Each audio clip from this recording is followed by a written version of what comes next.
नमस्ते बच्चों। आज इतिहास विषय में पाठ 7 विज्ञान और प्रौद्योगिकी। इस पाठ में आज प्रौद्योगिकी की प्रगति में रेल प्रौद्योगिकी के विषय में अध्ययन करेंगे। टेलेक्स सेवा, उपग्रही दूरसंचार, पिन कोड, इन सब बिंदुओं पर अध्ययन करना है। सर्वप्रथम हम रेल प्रौद्योगिकी, रेलवे के क्षेत्र में किस तरह की तरक्की हुई। बंगाल के चितरंजन में रेल इंजन निर्माण का कारखाना स्थापित हुआ, चितरंजन लोकोमोटिव वर्क्स। इस कारखाने में वाष्प, डीजल और विद्युत से चलने वाले इंजन बनाए गए। वाष्प, डीजल और विद्युत से चलने वाले इंजन बंगाल के चितरंजन लोकोमोटिव वर्क्स में बनाए गए। इसके बाद उत्तर प्रदेश के वाराणसी के डीजल लोकोमोटिव वर्क्स में प्रथम डीजल इंजन का निर्माण किया गया। वाराणसी के डीजल लोकोमोटिव वर्क्स में प्रथम डीजल इंजन का निर्माण किया गया। यहाँ पर बनाए गए डीजल इंजन को श्रीलंका, बांग्लादेश, तंजानिया और वियतनाम देशों में इसका निर्यात किया जाने लगा। रेलवे में 1984 ईस्वी में दिल्ली में सबसे पहले संगणकीकृत आरक्षण शुरू हुआ। इसके पहले टिकट रिजर्वेशन ये सब कार्य जो होता था हाथ से किया जाता था। इसमें कंप्यूटर का कहीं कोई योगदान नहीं था। सर्वप्रथम 1984 ईस्वी में दिल्ली में इसकी शुरुआत हुई। उसी वर्ष 1984 ईस्वी में भारत में प्रथम मेट्रो रेल कोलकाता में शुरू की गई। इस तरह से बच्चों रेल प्रौद्योगिकी में इस क्रम चरण से जो है प्रौद्योगिकी का विकास हुआ। टेलेक्स सेवा 1963 में।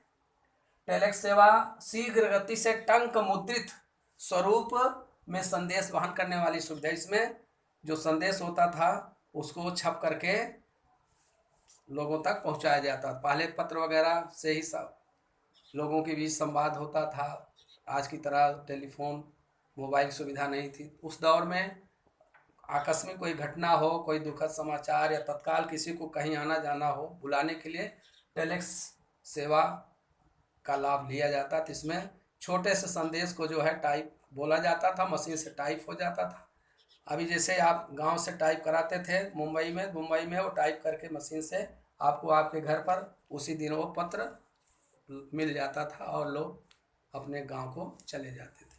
इसकी शुरुआत 1963 ईस्वी में हुई।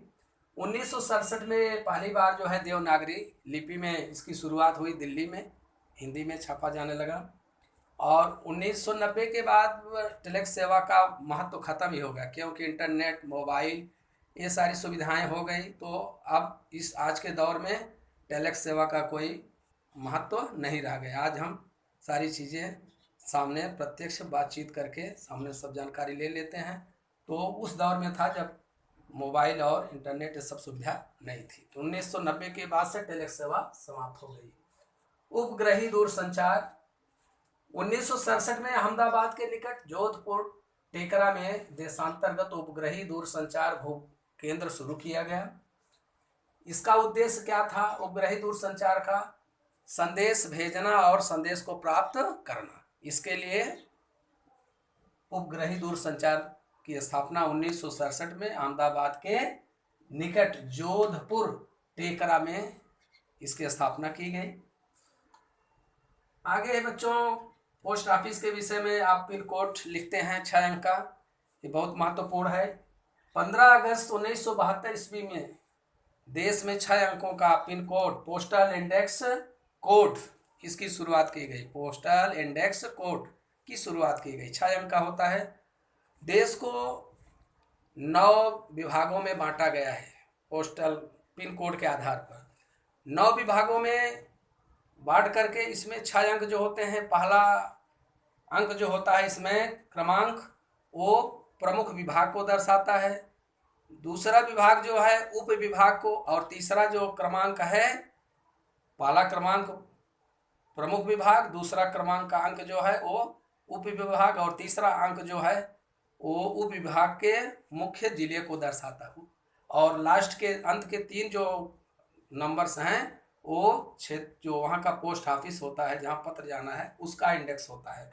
इस तरह से 15 अगस्त 72 ईस्वी में 6 अंकों के पोस्टल इंडेक्स कोड की शुरुआत की गई। इसका उद्देश्य था डाक वितरण की क्षमता को बढ़ाना, इसका उद्देश्य था।